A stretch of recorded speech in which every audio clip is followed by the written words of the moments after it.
Hello दोस्तों, नमस्कार। आपका स्वागत है हमारे चैनल पवन स्टडी में। आइए आज हम लोग लाइट चैप्टर क्लास 10th के बारे में पढ़ते हैं। ये जो हमारा पहली वीडियो है, इंट्रोडक्शन वीडियो है। और बस हम आपसे आशा करते हैं कि आप थोड़ा सा पेशेंस और धैर्य बनाकर इस वीडियो को लास्ट तक देखने की कोशिश करिएगा। लाइट क्या है? जैसे कि हम लोग पढ़े हैं कि हमारे पास ढेर सारे एनर्जी के रूप होते हैं। एनर्जी के ढेर सारे रूप होते हैं, जैसे कि mechanical energy, sound energy, wind energy.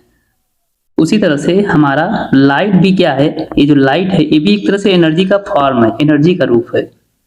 अब इसकी सहायता से हम क्या कर पाते हैं दोस्तों? तो इसकी सहायता से हम चीजों को देख पाते हैं। इसकी सहायता से हम चीजों को क्या कर पाते हैं? इसकी सहायता से आसानी से हम चीजों को देख पाते हैं। इस प्रकार से हम कह सकते हैं कि लाइट क्या है? लाइट हमारा एक एनर्जी का फॉर्म है जिसकी सहायता से हम चीजों को आसानी से देख पाते हैं। Property of light. तो देखिए, light is an electromagnetic wave. यह हमारा एक इलेक्ट्रोमैग्नेटिक वेव है। इलेक्ट्रोमैग्नेटिक वेव मतलब क्या होता है कि ऐसी वेव जिसको ट्रेवल करने के लिए किसी भी मीडियम की आवश्यकता नहीं पड़ती है। हमारी जैसे आप लोग वेव चैप्टर में पढ़े होंगे क्लास 9th में कि जो हमारी वेव होती है मेनली 2 टाइप की होती है। एक होती है ईएम वेव और एक होती है मैकेनिकल वेव। तो इलेक्ट्रोमैग्नेटिक वेव जो होती है दोस्तों, इसमें क्या होता है कि इसको ट्रैवल करने के लिए किसी भी मीडियम की आवश्यकता नहीं होती है। इन स्ट्रेट लाइन मतलब कि जो लाइट है ये हमेशा एक सीधे रेखा में चलती है। एक सीधा पाथ फॉलो करती है। ये हमेशा एक सीधा पाथ फॉलो करती है। ये हमारा light is a transverse wave and does not need a medium to travel. वही बात जो हम लोग बोले हैं कि एक ट्रांसवर्स वेव है और इसको चलने के लिए किसी भी मीडियम की आवश्यकता नहीं होती है। अब मीडियम आप समझ सकते हैं, जैसे कि हमारा मीडियम क्या है? एयर हो गया, एयर मॉलिक्यूल्स हो गया, एयर का मीडियम हो गया, उसके बाद वाटर मीडियम हो गया और सॉलिड मीडियम हो गया।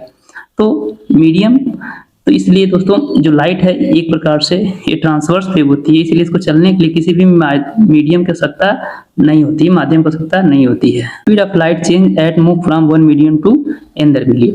जैसे आप हैं दोस्तों, मान लीजिए चल रहे हैं, ठीक है, आप मान लीजिए साइकिल से चल रहे हैं और अचानक से जब ब्रेक लगाते हैं तो आपकी साइकिल या तो इधर बेंड हो जाती है, मुड़ जाती है।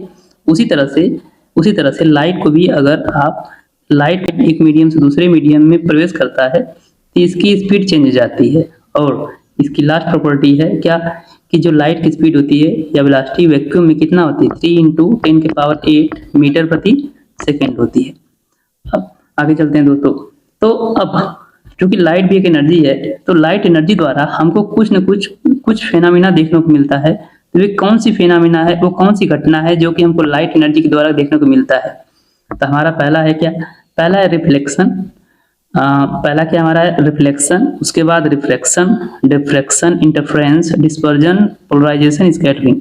तो हमको क्लास 10th में जो हमको पढ़ना होता है दोस्तों, वो हमको पढ़ना रहता है, रिफ्लेक्शन पढ़ना रहता है, रिफ्रैक्शन पढ़ना रहता है और डिस्पर्जन पढ़ना रहता है, स्कैटरिंग पढ़ना रहता है। बाकी जो आप चीजें देख रहे हैं जैसे डिफ्रैक्शन हो गया, इंटरफेरेंस हो गया, पोलराइजेशन, ये सब हमको हायर क्लास यानी कि क्लास 12 में पढ़ना रहता है। फिर भी इन सभी जो भी फिनोमिना है, जो भी घटनाएं लाइट एनर्जी के द्वारा हमको देखने को मिलती है, इसको हम यहाँ पर डिस्कस करेंगे। तो आइए हम लोग थोड़ा थोड़ा सबके बारे में डिस्कस करते हैं। पहली जो इसकी फिनोमिना, पहली जो परिघटना लाइट एनर्जी के द्वारा दिखाया जाता है वो है रिफ्लेक्शन। तो रिफ्लेक्शन मतलब जानते ही दोस्तों क्या होता है? रिफ्लेक्ट मतलब जैसे देखना है कि आप यहाँ पर एक पॉलिश सरफेस दिख रही है आपको, इस पर लाइट एनर्जी गिर रही है और इसे रिफ्लेक्ट होकर चली जा रही है। तो ये जो फेनामिना हो रही है इसी को हम बोलते हैं रिफ्लेक्शन बोलते हैं। या इसको आप ऐसे समझ सकते हैं कि जैसे मान लीजिए यहाँ पर एक दीवार है, ठीक, और आप यहाँ पर इस पर गेंद फेंक कर मारते हैं, दीवार से गेंद टकरा कर वापस आती है। फिर आपने मारा इस तरह से, इसको वापस कैच किया, फिर मारा इस तरह दीवार पे, आपने फिर कैच किया, इस पे हिट किया, कैच किया, हिट किया, कैच किया। तो ये जो मतलब बॉल के द्वारा जो भी आपको घटना देखने को मिल रही है, ये कौन सा है? इसको हम लोग बोलेंगे रिफ्लेक्शन ऑफ बॉल बोलेंगे। क्या बोलेंगे? Reflection of ball. अर्थात कोई भी वस्तु, अगर मान लीजिए रिफ्लेक्शन शब्द को हम समझे तो क्या मतलब होता है? इसका मतलब कि अगर कोई भी वस्तु जाए किसी चीज से टकरा कर, मान लो इसके सामने कोई चीज, उससे टकरा कर वापस सेम जिधर से जा रहा उधर ही आ जाए, तो इसको बोलते हैं हम लोग रिफ्लेक्शन बोलते हैं। हिंदी में इसका मतलब परावर्तन होता है, ठीक है। तो आप देख सकते हैं कि यहाँ पर जो लाइट है आ रही है, यहाँ पर जो लाइट है आ रही है, टकरा रही, फिर वापस जा रही है। तो इस फेनामिना को हम लोग बोलते हैं रिफ्लेक्शन। और इसको हम लोग आगे डिटेल में डिस्कस करेंगे। और इसकी जो दूसरी फिनोमिना है दोस्तों, वो है हमारी क्या, रिफ्रैक्शन। रिफ्रैक्शन मतलब क्या होता है, ठीक, रिफ्रैक्शन।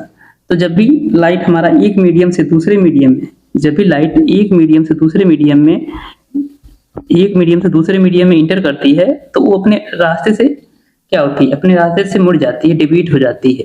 और हम इसी परिघटना को, इसी घटना को हम लोग क्या बोलते हैं, इसी घटना को हम लोग बोलते हैं रिफ्रैक्शन बोलते हैं, रिफ्रैक्शन। जैसा कि देख रहे हैं आप, यहाँ पर पेंसिल आपको टेढ़ी दिख रही है। रात में आप जब भी मान लीजिए आप हैं इस तरह से आसमान की तरफ देखते हैं, तो आपको तारा सब टिमटिमाते हुए दिखता है, ब्लिंकिंग करते हुए स्टार दिखते हैं सब। और उसके बाद मान लीजिए आप किसी भी पॉन्ड या रिवर के साफ पानी जिसमें भरा हुआ है, वहां से उसके तली को देखते हैं, तो उसका तली ऊपर की तरफ दिखता है। ऐसा क्यों होता है, पेंसिल यहाँ पर टेढ़ी दिख रही है। अब जब रात को तारा दिखता है, तारा टिमटिमा रहा है। और दूसरी चीज कि और जैसे कि मान लीजिए जब सूर्योदय, जैसे कि सनसेट या सनराइज होता है, तो उस सूर्य को डूबने से पहले ही हमारे जो अर्थ है, अर्थ पे लाइट पहले से पहुंच जाती है।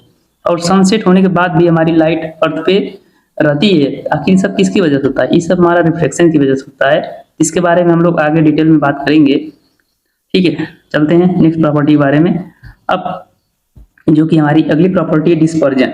तो डिस्पर्जन क्या होता है दोस्तों, डिस्पर्जन मतलब सिंपली जब भी किसी व्हाइट लाइट को हम लोग किसी प्रिज्म के द्वारा उसको हम पास कराते हैं, तो ये इसको उसके 7 कंपोनेंट में तोड़ देता है, उसके 7 कंपोनेंट। तो मतलब इस परिघटना से, इस फिनोमिना से हमको क्या समझ में मिला कि जो व्हाइट लाइट होती है, ये जो व्हाइट लाइट होती है, इसका जो ये मतलब उसे तो मिलियन ऑफ कलर्स में मिलकर बने रहते हैं, लेकिन मेनली इसमें 7 कलर्स होते हैं।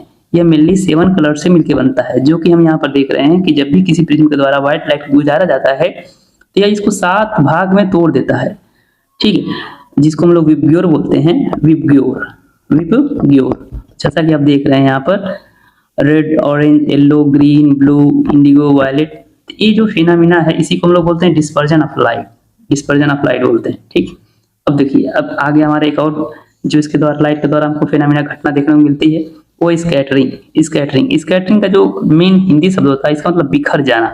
इसका मतलब होता है बिखर जाना या फैल जाना, ठीक है, स्कैटर हो जाना, तितर बितर हो जाना, ठीक है। तो स्कैटरिंग मतलब क्या होता है कि जब भी जो लाइट एनर्जी होती है, वो किसी स्मॉल वेरी टाइनी पार्टिकल्स के ऊपर पड़ती है। वेरी टाइनी पार्टिकल्स का मतलब यह हुआ कि जैसे कि धुआं हो गया, धुंध हो गया, ठीक, इन धुआं, धुंध, ठीक, फॉग, इस सब के ऊपर जब पड़ती है लाइट एनर्जी, तो यह इसको स्कैटर कर देता है, बिखेर देता है, ठीक है।